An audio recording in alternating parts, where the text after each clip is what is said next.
Hey, hello, finally I'm back. And I am going to show you technically an unfinished project, but mostly using up stash yarn that's sitting around, partial skeins, leftovers, yarn that I know I'm never going to use.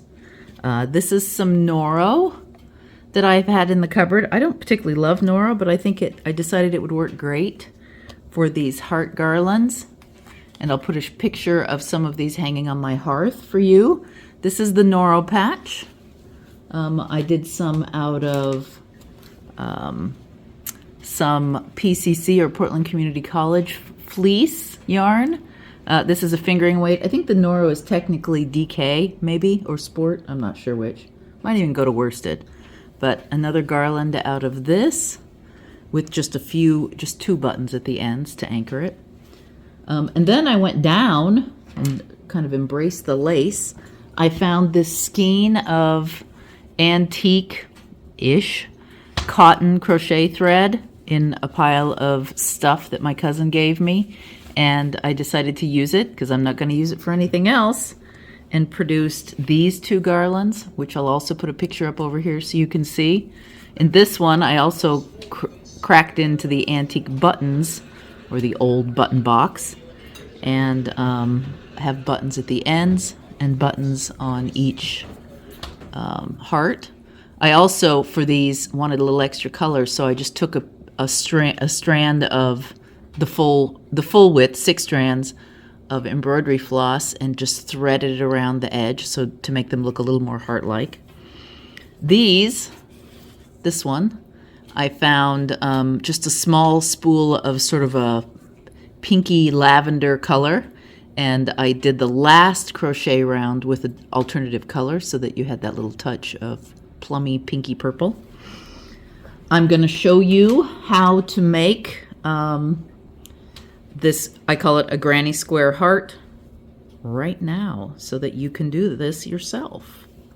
If I can find an end. Ooh, I've got an end. So I've got another, I just walked in there into my stash of goods to see what kind of yarn I had, and I found another skein of Noro. So this one's in purples. So the first step for this is to do a magic circle. I am not the best magic circle maker because I'm both left-handed and right-handed, and this somehow messes with me. But you just create a loop, and then using your crochet hook, run up a sort of a halfway slip knot, and then chain 2. And then I'm going to start putting 12 double crochets into the ring that I've just created. That first set of chain counts as one of your 12. Honestly though, I don't, and I just put 12 extras in just because I think it makes the finished ring look nicer. I'm using an F hook here. You could go up to a G. I kind of like the way the F feels in my hand, but see how it's kind of slipping on the yarn? That's my indicator that this might be a little bit small for this setting.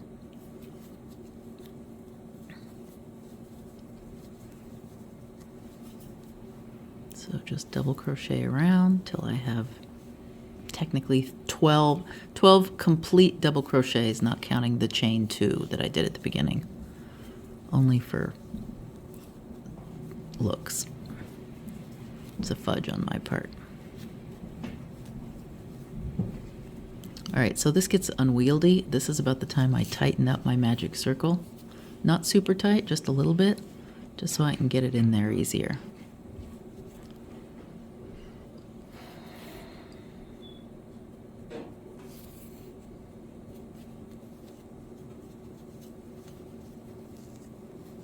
And it's okay to go over the tail.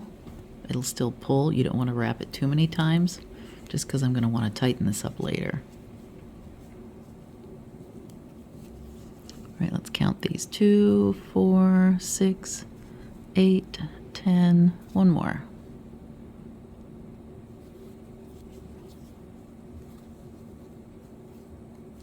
All right. Now, I will tell you that this yarn is a bit sensitive, and I'm tearing this out right now because I caught it in and it wasn't pulling. There we go. I'm gonna go back and do this again. There we go. There. Now see how it's tightening up? 2, 4, 6, 8, 10. 2 more. Don't catch it.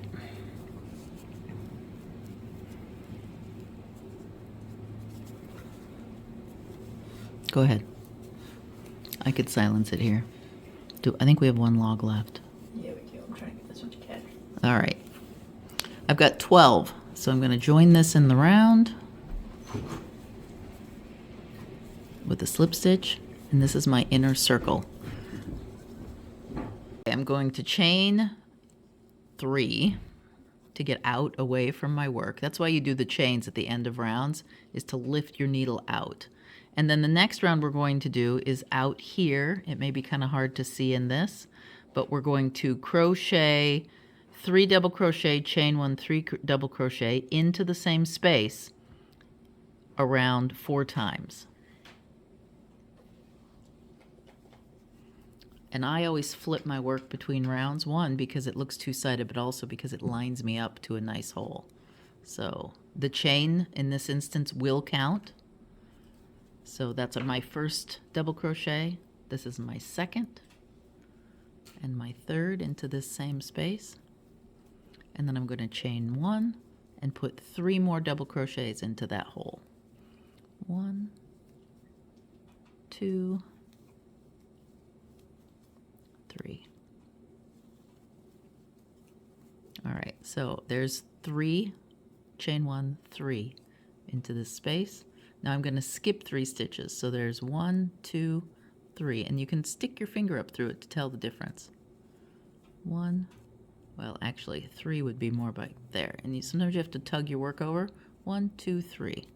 So I'm going to chain 2, and actually just to keep this nice and loose, I'm going to chain 3, and then go over 3. 1, 2, 3, with a double crochet. And double crochet 3 into this space,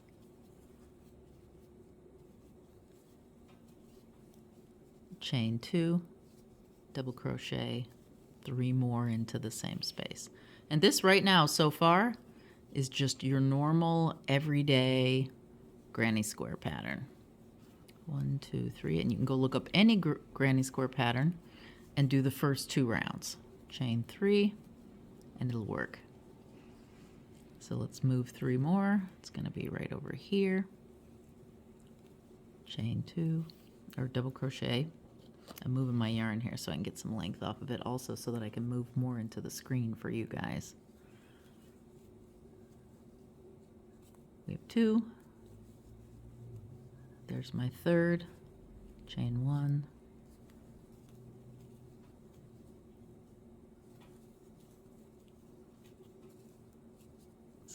Out here. Sometimes tugging is needed. It's okay. This this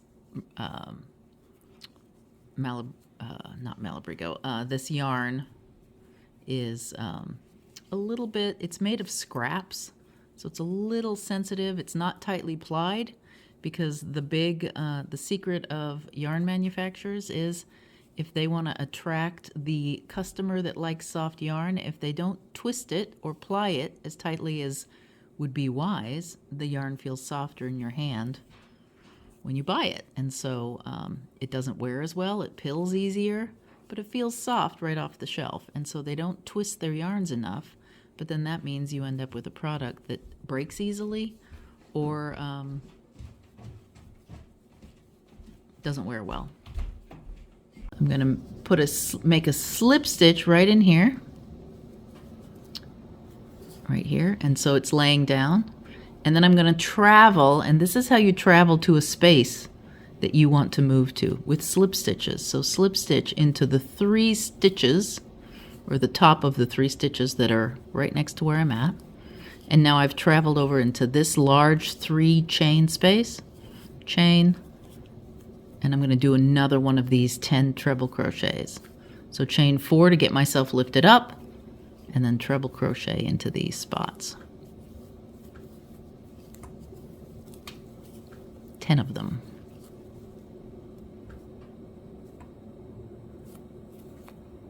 Come on, behave.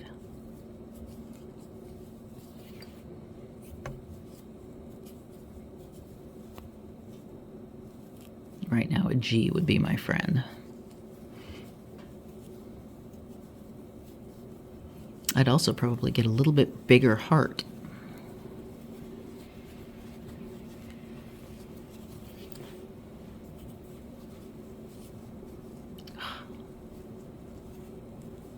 Nope, I lost a stitch. Let's try this again. Treble.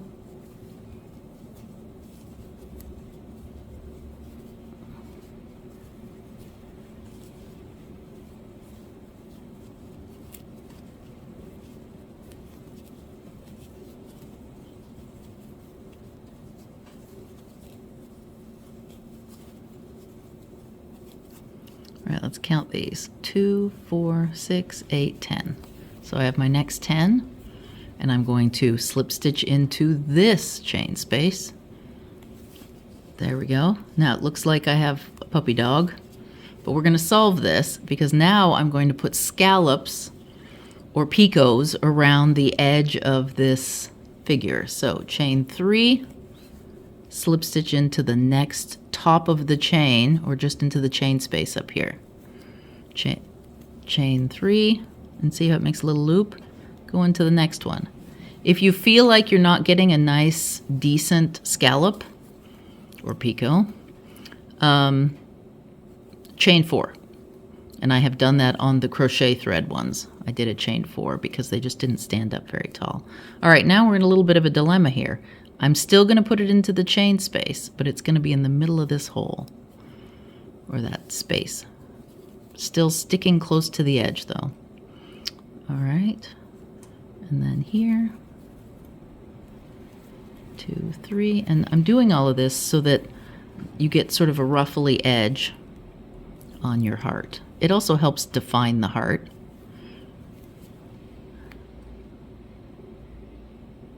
Oh, I'm into the brown.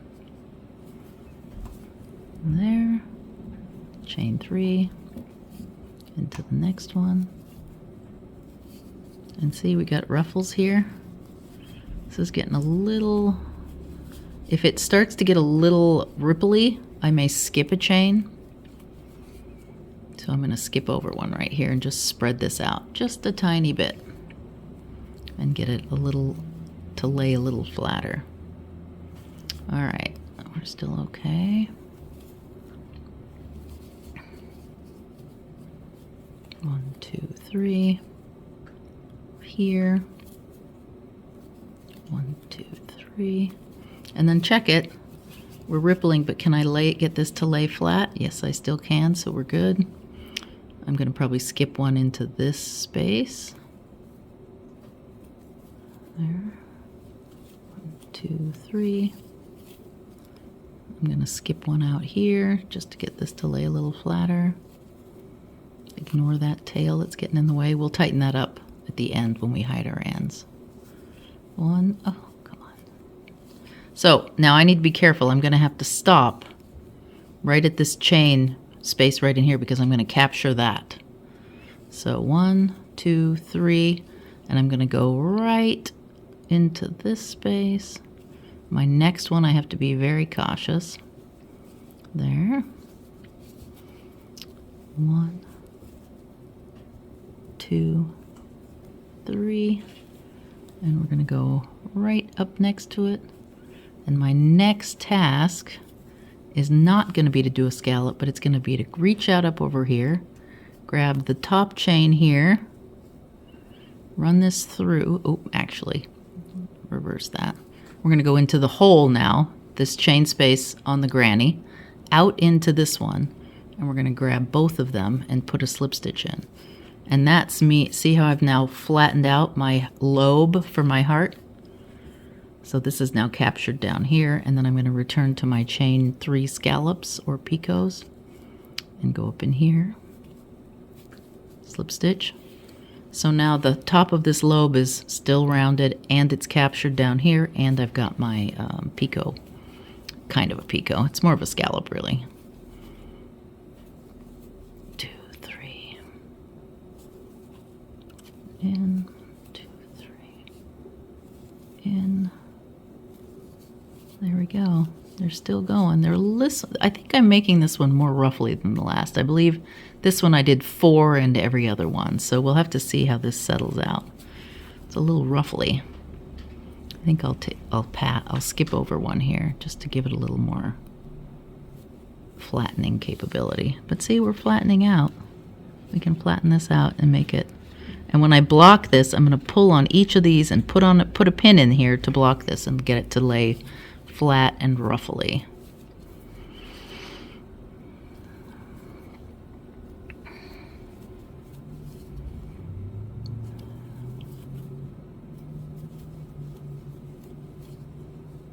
And here, we're captured here.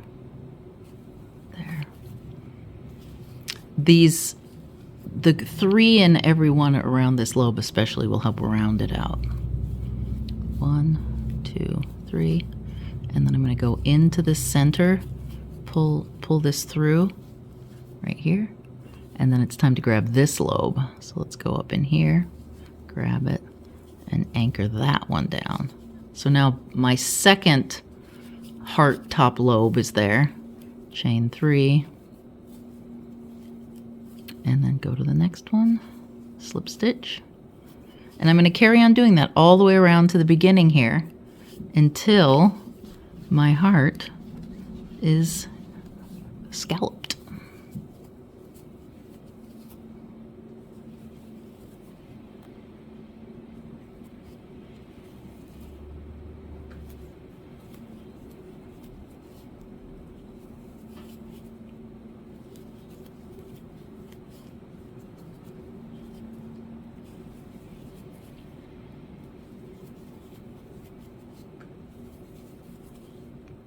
If you want your heart a little less ruffly, remember 4 chain and then every other stitch. If you want it more ruffly, 3 chains and every stitch. And I'll show you the difference, although this really shines when it's blocked. Almost to the end here.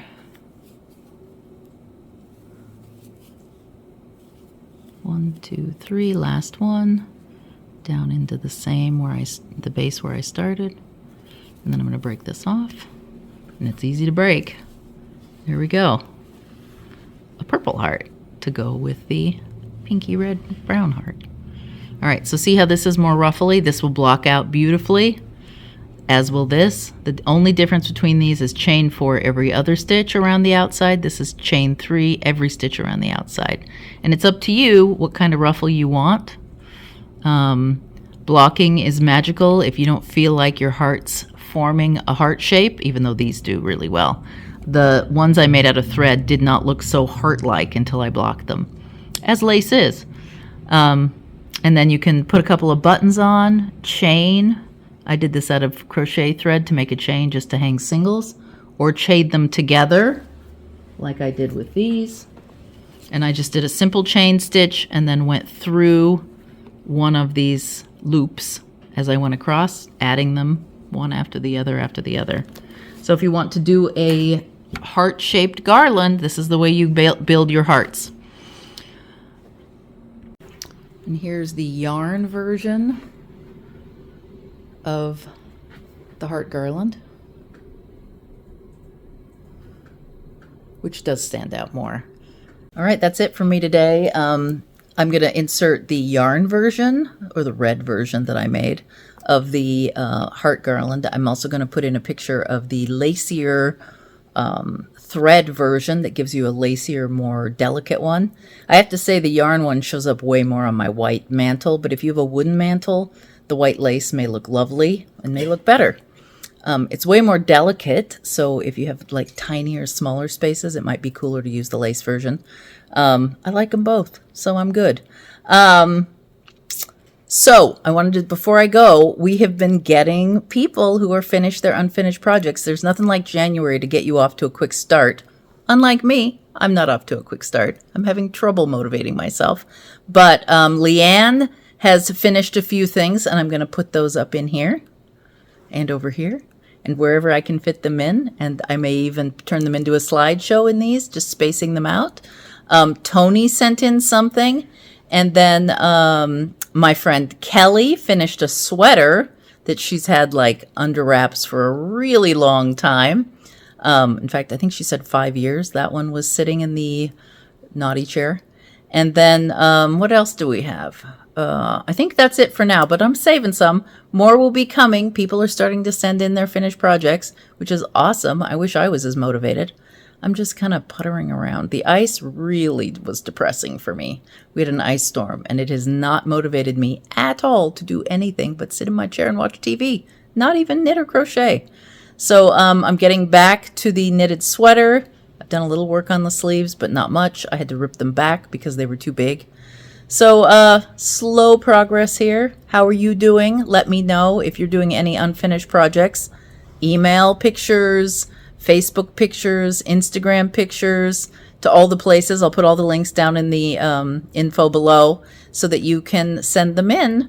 Let me know how you're doing. Leave a comment, all that jazz. All right, I'll see you in our next video, hopefully soon. Bye.